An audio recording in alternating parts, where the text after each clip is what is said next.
사연자분이 보내주신 이야기 시작해볼게요. 제가 20살 때 한참 몇 킬로 떨어진 사람들과 채팅을 주고받는 어플이 유행했던 적이 있었습니다. 그때 재미삼아 여러 남자들과 연락을 주고받았어요. 만난 적은 없었지만 그냥 시시콜콜한 얘기를 주고받으며 그렇게 의미 없는 시간을 보내고 있었죠. 그러다 엄청 멀리 있던 23살인 남자와 연락을 하게 되었어요. 흔히 말해 보증 없는 사람은 믿지 말자라는 추이였는데도 저도 여자인지라 잘생긴 그 사람의 사진에 혹해 연락을 많이 주고받게 되었어요. 그 사람은 대학생이었고 방학 때 학비 또는 용돈벌이 겸 매번 지방으로 내려가 막노동을 한다고 하더라고요. 젊은 나이에 부모님 손 빌리지 않고 열심히 하는 그 사람이 참 대단해 보였습니다. 저는 직장은 다니고 있었지만 부모님한테 한참 의지하고 살고 있었거든요. 그렇게 저희들은 썸 아닌 썸을 비슷하게 타게 되었고 도란도란 이야기를 나누면서 항상 서로가 서로를 보고 싶다, 너무 좋다 라는 이야기가 오고 갔어요. 그 남자는 저를 정말 만나고 싶어 했지만 저는 워낙 스스로에게 자신감이 없는 사람이었고 날씬하지 않은 몸이었기에 만나기를 꺼려하며 만나자는 말을 항상 피해왔었죠. 그러다 한날은 제가 몸이 많이 아팠던 날이었습니다. 당연히 그 사람한테도 아프다는 얘기를 했었어요.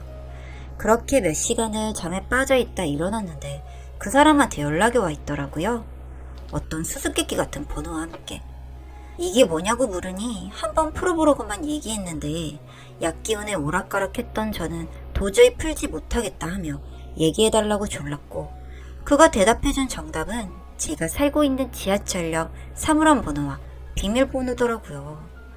이게 뭐냐고 물으니 가서 한번 확인해보라고 했어요. 서울에 왔다 갔냐 했더니 아프다 그래서 사물함에 물건만 넣어놓고 갔다고 하더라고요. 너무 놀라기도 하고 감동도 받았고 혹시 근처에서 날 보려고 기다리는 건 아닌지 걱정도 됐지만 물건을 찾으러 역으로 갔습니다. 사물함을 열어봤는데 커다란 상자가 하나 들어있었어요. 제가 먹을 약이랑 간식, 선물 등등 이것저것 들어있는 상자가 있었죠. 너무나 큰 감동을 받았고 이 사람을 꼭 만나야겠다라는 생각이 들었습니다. 그래서 다이어트를 시작했어요. 연락은 계속하며 지냈고 만나고 싶다라는 말은 핑계대며 이리저리 피하면서 말이죠. 그런데 그러던 중 그 사람도 많이 지쳤었나 봐요. 연락이 뜸해지더니 결국 연락이 끊겼고 사귀었던 사이는 아니었지만 너무 좋아했기에 너무 슬펐습니다. 그렇게 저 혼자만의 이별을 했죠. 그렇게 1년이라는 시간이 흘렀고 저는 종종 그 사람을 생각하며 지내고 있었어요. 그러다 어느 날 익숙한 번호로 연락이 왔어요. 잘 지내냐고. 진짜 너무 놀랐어요. 이렇게 다시 연락이 될 줄 몰랐거든요. 그렇게 또다시 우리들은 본격적으로 연락으로 썸을 타기 시작했고 만나면 우리는 꼭 사귀자 라는 말이 오고 갔었죠. 그렇게 한 달 뒤 제 생일인 달이었습니다. 저는 친구들과 생일 파티를 한다고 전했고 그 사람은 날 보러 생일 파티에 참석한다 했어요. 서울 지리를 잘 모른다고 했던 그 사람을 데리러 한껏 꾸미고 버스터미널에 그 사람을 데리러 갔어요. 진짜 정말 심장이 터질 것만 같았어요. 너무너무 설레고 기분이 너무 좋았어요. 그렇게 꿈만 같던 그 사람을 마주하게 되었고 우리들은 어색하게 웃기만 했어요. 그 사람은 저에게 선물과 편지를 전해주었고 편지는 쑥스러우니 나중에 읽으라 하더라고요. 그 모습도 너무 사랑스러웠어요. 그렇게 생일을 함께 보냈고 그동안 못 만났던 시간을 채우기라도 하듯 매일같이 만났어요. 사는 곳이 1시간 반 정도 되는 거리였는데 보고 싶다라고 한마디며 저를 만나러 와주었고 제가 저녁도 못 먹고 일을 하고 있으면 도시락까지 싸들고 절 찾아왔죠. 정말 너무나 행복한 나날들이었어요. 그렇게 우리는 3년이라는 시간을 함께 했습니다. 뜨거웠던 우리도 시간 앞에 장사 없다 했던가요? 서로가 서로에게 많이 익숙해져 있었고 당연해져 버렸어요. 그 사람은 저 몰래 클럽을 자주 다니기도 했고 헌팅 술집도 다녔어요. 남자친구의 친구들도 제게 충고해주더군요. 너는 더 좋은 사람을 만나야 한다고. 알고는 있었지만 항상 남자친구의 모든 의심스러운 행동을 모르는 척했고 연락이 없던 날 잠이 들었다는 핑계도 동기들과 과제를 하느라 연락을 못했다는 핑계도 그냥 다 믿어주는 척 넘어갔어요. 정말 바보 같은 저였지만 그만큼 그 사람을 많이 사랑했고 그냥 재미삼아 다니는 거라고 믿고 싶었어요. 아니, 그렇게 믿었다는 게 더 맞을 것 같아요. 위태로웠지만 그렇게 우리는 만나고 있었고 저의 제안으로 제 친구 커플과 저희 커플이 1박 2일 여행을 갔을 때였어요. 계곡 같은 곳에 텐트를 치고 캠핑을 했었죠. 물놀이도 하고 맛있는 것도 만들어 먹고 진짜 너무 즐겁고 행복한 여행이었어요. 하룻밤이 지나고 아침에 친구와 같이 씻고 있는데 저한테 이런 얘기를 했어요. 만약에 내가 오빠랑 헤어지라고 하면 헤어지겠냐고. 저는 무슨 헛소리냐고 웃어 넘겼고 그 뒤로 친구는 농담 반 진담 반 같은 느낌으로 몇 번을 더 이야기하더라고요. 그때도 저는 웃어 넘기기 바빴고 친구가 하는 말이 괜히 신경 쓰이기도 했지만 대수롭지 않게 넘겼습니다. 그렇게 몇 달 뒤 남자친구는 또 연락이 되지 않았고 저는 친구에게 울면서 속상하다 하소연을 하고 있었어요. 그때 친구가 참다 안 되겠다며 얘기를 해주는데 정말 너무 큰 충격을 받았고 벙쪄 있었어요. 그 캠핑했던 날 저랑 친구가 화장실 간 사이에 제 남자친구가 친구 남자친구에게 자기는 밤문화를 굉장히 좋아하고 오는 여자는 절대 막지 않는다고. 친구 남친이 그럼 여자친구는 가만히 있어요? 라고 물으니 쟤는 내가 그냥 잔다고 하면 다 믿어. 그러면서 다른 여자 몇 번의 잠자리도 있었다고 말했다고 하더라고요. 머리가 띵하고 가슴이 콱 내려앉은 기분이었습니다. 진짜냐고 물어보니 진짜라고 대답해 주었고 도저히 못 믿겠으면 자기 남자친구와 통화를 해보라고까지 하더라고요. 정말 너무 화가 나고 수치스러웠어요. 왜 내 친구 남자친구에게 말했는지 이해할 수가 없었고 원래 이런 사람이었는지 혼란스러웠고 너무 더러웠어요. 다음날 저는 검사를 하러 산부인과를 가야 했고 약을 처방받아 먹었어요. 검사 결과는 역시나더라고요. 어떤 누군가와 했길래 저에게 이런 병까지 옮기나 너무나 미치도록 화가 났고 너무 더럽고 끔찍했어요. 정말 돌아버리는 줄 알았습니다. 당장이라도 그 사람을 죽이고 싶다는 생각도 들었죠. 미치도록 화가 났지만 그런 마음을 진정시키고 연락 없이 남자친구를 만나러 갔고 갑자기 찾아온 저를 보고 많이 놀랐는지 당황한 표정이 역력하더군요. 남자친구를 앉혀놓고 물으려고 하는데 참 기가 막히게도 손등에 클럽에서 찍어두는 도장이 떡하니 찍혀있더라고요. 진짜 얘기 나눌 가치도 없는 사람이구나 하는 마음이 확 들었어요. 그래서 얼굴에 검사 결과지를 던져주었어요. 그 종이를 보더니 이게 뭐냐고 저에게 묻더라고요.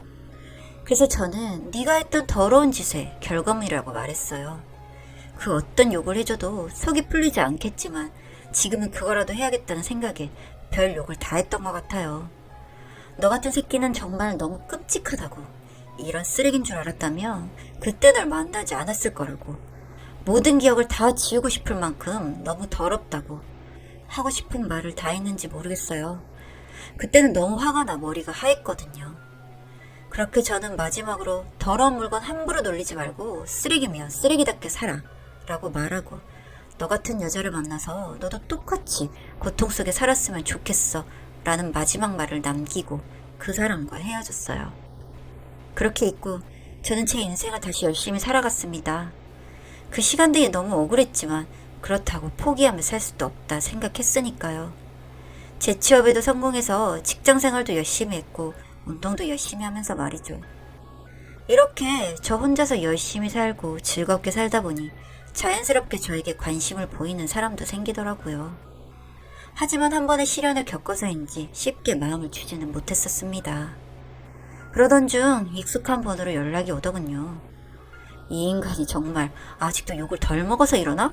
하고 화난 상태로 전화를 받았는데 의외로 차분하게 받아들이면서 그냥 한번 얼굴만 보자고 하더군요. 그냥 이게 마지막이니 얼굴 한번 보자고요. 찝찝했지만 전과는 다른 느낌의 다른 사람이 된 것 같아서 그러자고 했습니다. 만나서는 별말은 없었습니다. 그저 절 바라보고 있다가 차 한 잔을 느긋하게 마시면서 그냥 사는 이야기를 하더라고요. 그런 그 남자 앞에서 저도 굳이 입을 더럽히고 싶지 않아 그냥 차나 한 잔 마시자 하고 있었습니다. 차 한 잔 다 마신 그 남자는 이제 가자고 하더라고요. 싱겁게 이게 무슨 짓이냐고 했더니 그냥 차마 미안해서 미안하다라는 말도 못했다고 하더군요. 자기 같은 인간을 만나서 후회스러울 텐데 그래도 절 많이 사랑했다고요. 코웃음 쳐주고 잘 알겠다고 하며 보냈습니다. 그렇게 각자 길을 갔죠. 뒤를 잠깐 돌아봤는데 그 사람이 절 계속 보고 있더라고요. 뒤늦게 무슨 멜로 영화 찍나? 웃겨 진짜 하고 말았습니다. 그렇게 2달 정도 있다가 문자가 하나 오더군요. 그 사람의 이름 앞에 고자가 붙어서요. 지독히도 원망스러웠던 인간이었지만 마지막 가는 길을 모른 척 할 수가 없었습니다.